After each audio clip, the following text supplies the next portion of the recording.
Assalamualaikum. Bagaimana kabarnya siswa-siswi kelas 5? Hari ini kita belajar tema 6, panas dan perpindahannya.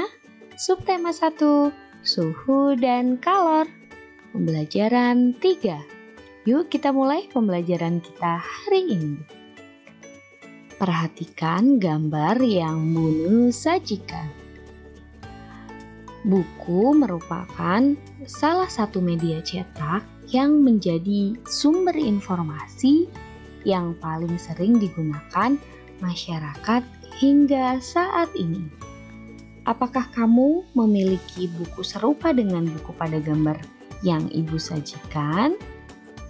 Ya, buku ilmu pengetahuan berisi informasi tentang peristiwa alam yang terjadi di sekitar.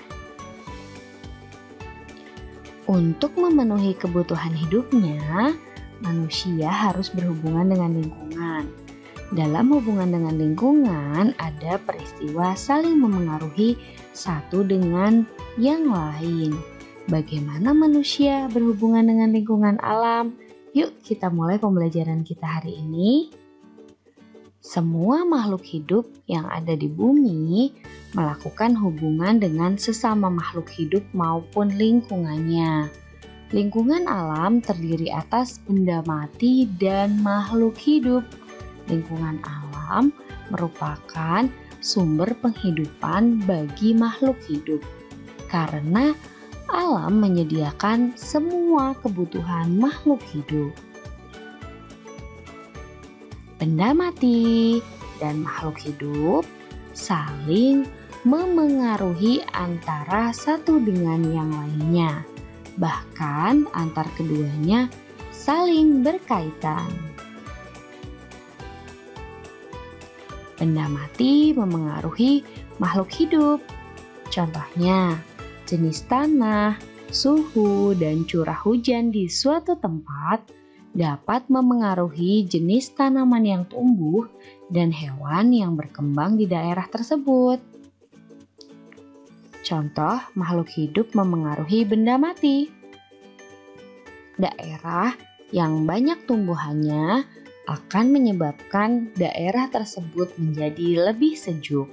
Daerah yang masih banyak tumbuhannya cenderung memiliki air tanah yang baik dan berlimpah.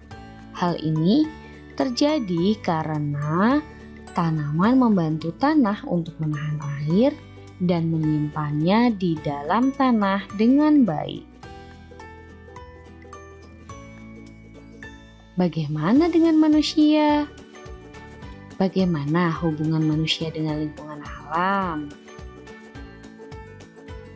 Hubungan antar manusia dan lingkungan alam dibagi menjadi dua. Yang pertama, hubungan yang membuat manusia harus dapat menyesuaikan diri dengan alam. Salah satu cara manusia untuk menyesuaikan diri dengan alam adalah dengan mempelajari peristiwa alam yang ada di lingkungannya. Contoh, yang pertama, para petani harus menyesuaikan waktu tanam dengan musim hujan agar tanamannya dapat tumbuh dengan baik. Yang kedua, para nelayan memilih waktu untuk berlayar menyesuaikan dengan keadaan cuaca agar terhindar dari bencana dan memperoleh tangkapan ikan yang banyak. Yang kedua, hubungan yang membuat manusia dapat memanfaatkan alam sekitarnya. Contohnya, untuk menanggulangi akibat kemarau panjang yang menyebabkan penurunan hasil pertanian, manusia mencoba membuat hujan buatan. Pembuatan hujan buatan ini tentu dengan menggunakan pengetahuan dan teknologi. Selanjutnya, kita akan belajar tentang hak-hak warga negara. Tahukah kamu bahwa setiap manusia yang hidup di dalam masyarakat mempunyai hak yang dilindungi oleh undang-undang?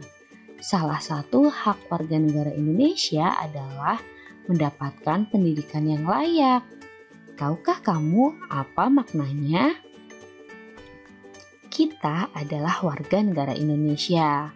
Kamu yang lahir dan besar di Indonesia mempunyai hak sebagai warga negara Indonesia.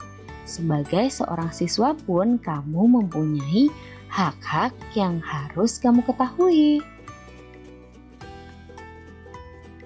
Hak-hak anak menurut Konvensi Hak-Hak Anak. Yang pertama, hak kelangsungan hidup. Hak untuk melestarikan dan mempertahankan hidup dan hak memperoleh standar kesehatan tertinggi dan perawatan yang sebaik-baiknya. Yang kedua, hak perlindungan. Perlindungan dari diskriminasi, eksploitasi, kekerasan, dan keterlantaran.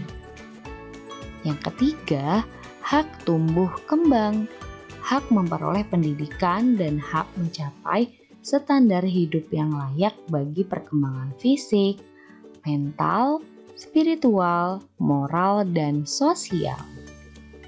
Yang keempat, hak berpartisipasi, hak untuk menyatakan pendapat dalam segala hal yang memengaruhi anak.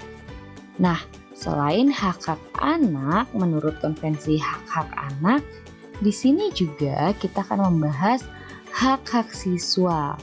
Hak-hak siswa adalah hak untuk satu, mendapat perlakuan sesuai dengan bakat, minat, dan kemampuannya. Yang kedua, memperoleh pendidikan agama sesuai dengan agama yang dianutnya.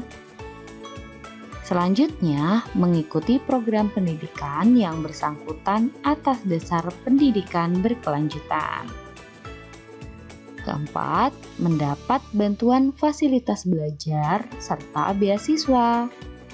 Yang kelima, pindah ke sekolah yang sejajar atau tingkatnya lebih tinggi sesuai persyaratan. Yang keenam, memperoleh penilaian hasil belajarnya. Yang ketujuh dan kedelapan, menyelesaikan program pendidikan lebih awal dari waktu yang ditentukan dan mendapat pelayanan khusus bila mana menyandang cacat. Nah, cukup sekian pembelajaran kita hari ini. Terima kasih sudah menonton video ini. Jangan lupa subscribe channel Nuno FY, like, comment, share video ini, dan jangan lupa nyalakan lonceng notifikasinya agar tidak tertinggal video terbaru dari Bu Nunu. Jangan lupa follow Instagram Bu Nunu, Nunu_Tea. Jika ada yang ingin ditanyakan, kalian bisa tanya melalui Instagram Bu Nunu.